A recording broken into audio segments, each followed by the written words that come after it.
Programang ito ay rated SPG. Striktong patnubay at gabay ng magulang ang kailangan. Maaaring may masiselang tema, lengguwahe, karahasan, sexual, horror o droga na hindi angkop sa mga bata. Tinanggap na ni Lynette ang proposal ni Robert sa kanya na pakasalan siya, ngunit tutol si Zoe at Morgana. Mga kaganapan at dapat abangan sa abot kamay na pangarap. Magandang araw, welcome to my channel. Please don't forget to like, comment, and click the bell button para lagi kayong updated sa aking mga videos. Ipinakilala na ni Dr. Ray ang bagong makakasama nilang doktor na si Dr. Kim sa lahat ng empleyado ng Apex. At habang nag-iikot ang dalawa, nakita ni Dr. Kim ang isang bata at nilapitan niya ito. Napag-alaman ni Dr. Kim na hinahangaan ng bata si Annalyn bilang isang doktor dahil sa pagiging matalino nito, matapang at mabait at higit sa lahat maganda siya. Naalala ni Dr. Kim ang unang pagkikita nila ni Annalyn at bigla itong napangiti. Nangako naman si Dr. Kim sa bata na makakarating kay Annalyn kung gaano niya ito hinahangaan. Samantala si Carlos gumawa ng paraan para makalabas ng mental hospital matapos niyang malaman na muling nagkabalikan si Lynette at Robert. Hindi matanggap ni Carlos ang nabalitaan niya kaya galit na galit ito. Nagsabi si Carlos na lagot ka sa akin RJ. Hindi ako makakapayag na mapunta sa iyo si Lynette.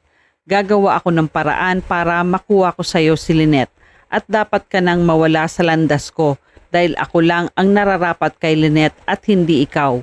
Gagawin ko ang lahat para mabawi ko sa iyo si Lynette at sa sobrang galit ni Carlos, nakaisip na siya ng plano kung ano ang gagawin niya kay Robert para tuluyan niya nang makuha ang pinakamamahal niyang si Lynette. Agad na pinuntahan ni Carlos si Robert sa Apex para isakatuparan ang mga plano niya para wala na siyang maging kahati sa puso ni Lynette. Sa kabilang banda, nakatanggap si Annalyn ng isang regalo na inabot sa kanya ng isang nurse. Nagtaka naman si Annalyn kung kanino galing at kung sino naman ang magbibigay sa kanya ng regalo. Hindi makapaniwala si Annalyn na makita at basahin niya ang nakalakip na sulat na galing kay Dr. Kim ang regalo. Nagulat si Annalyn kung bakit binigyan siya nito ng regalo dahil masungit sa personal ito pero nagbibigay pala ng regalo.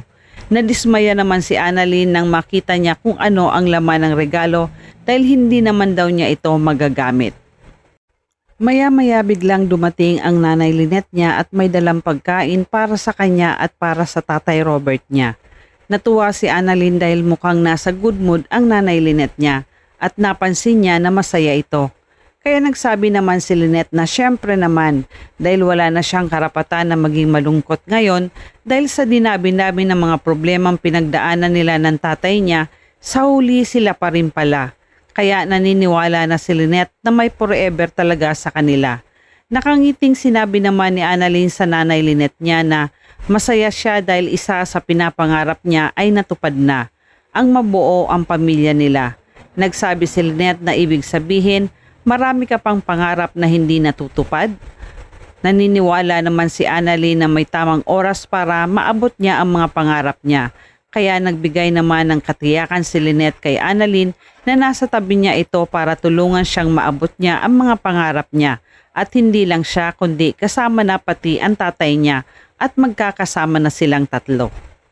Maya-maya tumatakbong natataranta sila Nurse Karen at Nurse Ivan papunta kay Annalyn at Lynette at sinabi nila na naaksidente daw si Doc RJ.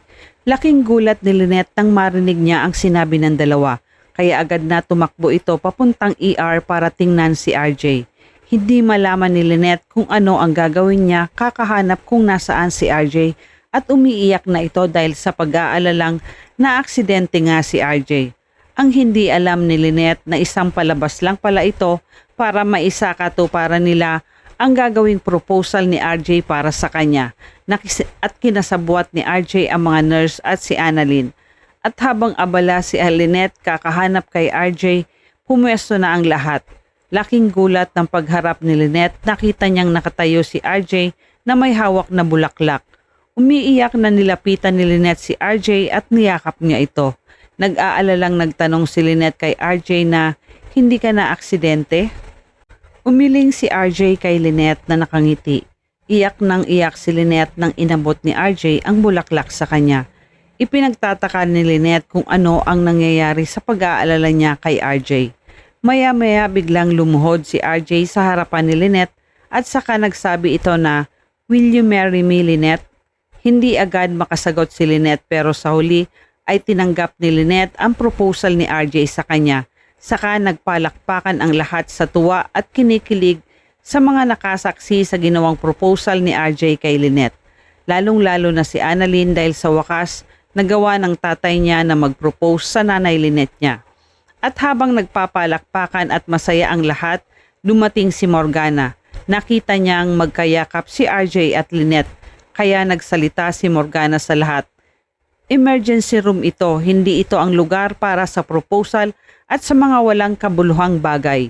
Hindi ba kayo nahihiya sa mga pinaggagawa nyo dito? At dito pa talaga sa emergency room? Agad na lumapit at tinarap ni Giselle si Morgana at inutusan ni Giselle si Nurse Karen at Nurse Ivan na kunan ng BP si Morgana dahil nanggagalaiti na ito sa inggit. Sa galit pala si Morgana. Habang si Dr. Kim at Annalyn naman ay muling nagkaharap at ginawan pa ng magic si Annalyn ni Dr. Kim para maibigay niya ang paraan kung paano gamitin ang ginseng na iniregalo sa kanya ni Dr. Kim. Namangha naman si Annalyn sa ginawang magic sa kanya ni Dr. Kim. Samantala dahil sa nalaman ni Doc Joanne at Doc Joy na niregaluhan ni Doc Kim si Annalyn ng ginseng at gusto siya ni Dr. Kim, sobrang kinikilig ito dahil feeling niya na ito na daw ang lalaking magpapatibok sa puso ni Annalyn at pati si Doc Joy ay nakaamoy na rin ng pagmamahalan at sabay nagtawanan ang dalawa. Habang si Annalyn ay todo tanggi na wala lang yon dahil napag-utusan lang naman daw siya at kaibigan niya lang si Dr. Kim. Sa kabilang banda, galit na galit at hindi matanggap ni Zoe nang malaman niyang magpapakasal na ang Daddy Robert niya kay Lynette. Sinabihan ni Zoe ang daddy niya na hindi siya makakapayag na magpakasal siya sa isang kabit dahil masasaktan ang mami Moira niya kapag tuluyan siyang nagpakasal kay Lynette. Hindi nagustuhan ni Annalyn ang sinabi ni Zoe sa nanay niya kaya galit na ipinagdiinan din na sinabi ni Annalyn kay Zoe na ilang beses ko bang sasabihin sa'yo na hindi kabit ang nanay ko. Wala namang pakialam si Zoe sa sinabi ni Annalyn. Napatingin si Lynette kay Zoe para sabihin na hindi siya kabit ng daddy niya at kung bakit naman masasaktan pa ang mami Moira niya na matagal ng patay at matagal ng hiwalay. Nagpaliwanag naman si RJ kay Zoe na wala nang makakapigil pa sa kanya para pakasalan ang tita Lynette niya dahil mahal na mahal nila ang isa't isa. Ano ang gagawin ng mag-amang Carlos at Zoe para mahadlangan ang pagpapakasal ni Lynette at Robert? At yan ang ating pakaabangan dito lang sa Abot Kamay na Pangarap. Huwag bibitiw at huwag kalimutan mag-subscribe. Maraming salamat po and God bless.